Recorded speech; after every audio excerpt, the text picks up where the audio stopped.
Whenever African billionaires are asked about how they made their money, they always give answers or responses that do not make sense, such as I watch bulls, I sold cassettes. If that were true, we know that all dishwashers and street vendors would have been billionaires by now, but they are not. So today, we are decoding what those answers actually mean and why most people copy the story, but they leave out or they miss the system. Now, let's look at it in sections. The first sections, we are going to dive into why these stories sound unbelievable, why those responses that these millionaires give sound unbelievable. Now, the problem isn't that these men are lying. So when you ask a millionaire, such as in our case in Ghana, Richard Newquay, and he said, I wash bowls, he isn't lying. The problem is that they are compressing 20 years of systems into one sentence. Modern media, in particular, doesn't reward complexity. It regards or it rewards clarity, emotions, and speed, and mostly controversy. Now, a clean story travels faster than a true one. So instead of explaining how he actually made the money, he wanted a clean and straightforward story to be out there. Explaining real wealth takes a lot of time, right? False stars, boring years, failed attempts, and long period where nothing dramatic actually happened. No one actually had the time to listen to all these boring stories, and therefore they give answers that the media can go with. Now, so wealth stories get simplified, and a lot of people miss the actual system behind it, and they take the story literally. What actually happened was gradual, technical, and often unremarkable. What gets told is the memorable moment in the person's life. That's why these answers sound unbelievable because they are not explanations. They are simply summaries. These answers aren't instructions, they are summaries. Now, the other part is let me explain in details to you what it means when Richard Newquay said he washed bowls, or when a millionaire says he washed bowls to become a millionaire. When someone says, I washed bowls, they are rarely talking about the job. They are not talking about the job that made them successful. They are talking about four hidden layers. So the phrase I wash bowls had four burden or four underneath layers, right? The first layer is survival income, not the wealth engine. Now, washing bowls wasn't the business, it was the stability that he needed.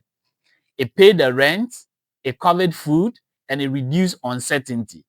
That matters more than people usually admit because wealth planning cannot happen in survival mode. So, if without the bowl washing, which is paying off the bills that keeps him stable, he cannot plan his wealth if he's always in a survival mode. When every decision is driven by urgency, long term thinking disappears. So the bowl washing took away that urgency that will make him to hesitate in making business.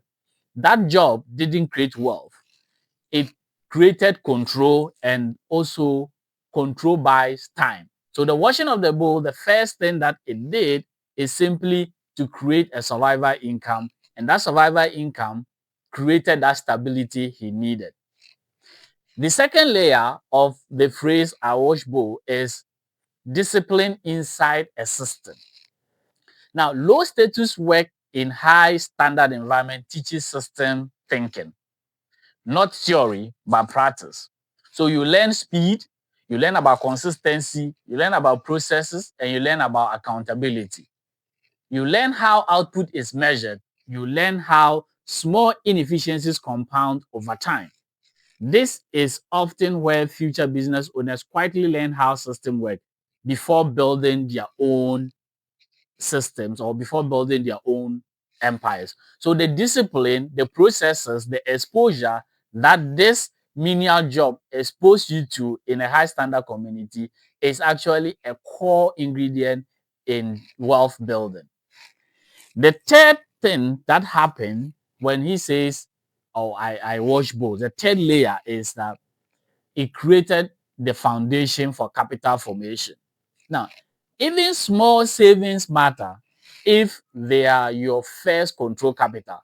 It helps you to learn how to control money that you earn and not money that was gifted to you or money that you borrowed.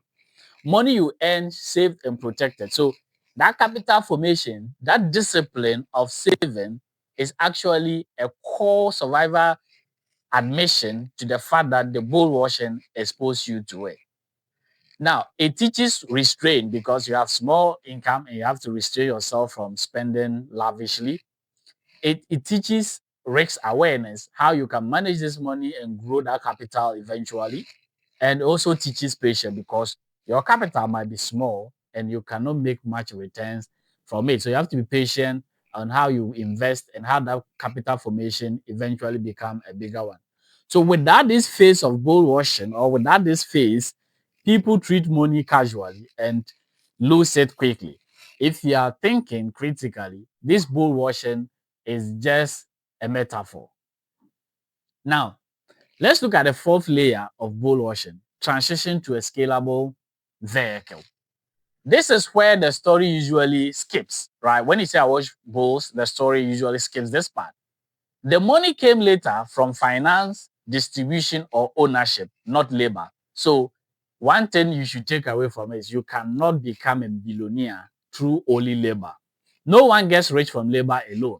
So, they get rich from leverage, how they leverage the things that they have at their exposure. If someone watch bulls and never transition, you will never hear this story. So we are hearing this story because Richard Nikwe transitioned from washing bowls into either distribution, ownership of properties, and then in some form of capital ownership, right? Because the story only becomes interesting after the switch. So he became who he is because he eventually switched. Now, let's look at the second part of this particular story about, I think, Osekwame Despite. He said he sold cassettes to become rich. So what that really means? So the meaning of I sold cassettes, right, to become rich. Now, selling cassette is not about music. I know, right? This is controversial, but stay with me. It's about trade mechanics. So that selling part is very important, not the product in this question. The process, not the product. Trade is one of the earliest form of financial education. When you sell physical products, you learn. Buy low, sell high. You manage what we call inventory risks. You understand cash rotation, customer psychology, and some distribution route becomes very common at your fingertip. Now, you learn how fast money moves and how fast it disappears. But the most important lesson is distribution. In emerging markets, distribution is more powerful than innovation. And if you control access to customers, the product becomes secondary. This is why traders rarely remain traders. They move into wholesale, import and export, media, finance, and infrastructure. Because once you control distribution, the product becomes optional, and the cassette was not the destination, it was exposure to system. So I sold cassette to become rich. You might miss the core idea, but that process exposed him to the system of trade that allow him to diversify and use different means to accumulate wealth. Now, the real African wealth system, right? In the African perspective, if you are an African or you are planning to move to Africa, let's look at how the African wealth system actually looks like. Across most domesticated or documented African wealth stories, a consistent structure appears all the time. Not a secret, it's just a sequence. So the first thing you need if you want to really build wealth is stability income or having a stable income. So in the two scenarios we looked at, I watched both and I sold cassette. There is some stability in the initial job that they were doing. before they eventually diversify. So the first thing you need if you want to become rich or stabilize your finances and build wealth eventually is have a stable income. So Nikwe's washing of bowls could be yours as a classroom teacher. That could be your bowl washing. It could be a bartender. You are just attending to people. It could be any form of job, could be your form of washing bowls because that's your initial income. The second thing that you need to know is cash flow business. Money rotates quickly. Then you need to understand that when money that repeats itself or cash comes in faster than it goes out, this stage teaches sustainability, right? The third thing that you need to know is scalable vehicle. This is the turning point to make the breakthrough. This is the turning point because finance, distribution platforms, media, B&B becomes your vehicle of financial expansion and stability. This is where leverage appears, right? You might have heard about in this is it Robert Kiyosaki's book where he say use other people's money or other people's time to create wealth. And the last thing I want to talk about is governance and transfer. So this is where wealth sustains time. After you've made your money and everything, you need to learn about governance and transfer. This is where you are having holding companies, you have clear structures and succession plan to keep your wealth afloat. So generational wealth is not about how much you make, it's about how well you structure and sustain them. Now, so when you hear I wash bowls, or I saw cassettes. Don't copy the job. So don't quit your job and go and start washing bowls. Don't quit your job to go and start selling cassettes. In fact, these days, cassettes are no longer sold because of digital media. Right? Copy the sequence. Ask, what did you do from that point, the transition, right? Because wealth doesn't come from the first step. It comes from knowing when to leave that first step. If you want the checklist that breaks down this system step by step, kindly leave a comment and I'll share that with you.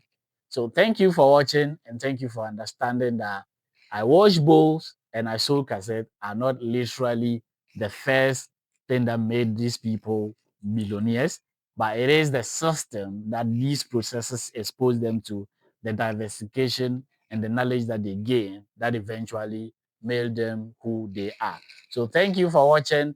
Subscribe, share this, and send this to Richard Nikwe to ask if this is what is actually meant, or if there are other pointers you could add to this. It will be of value to everyone. And thank you very much. Subscribe and share.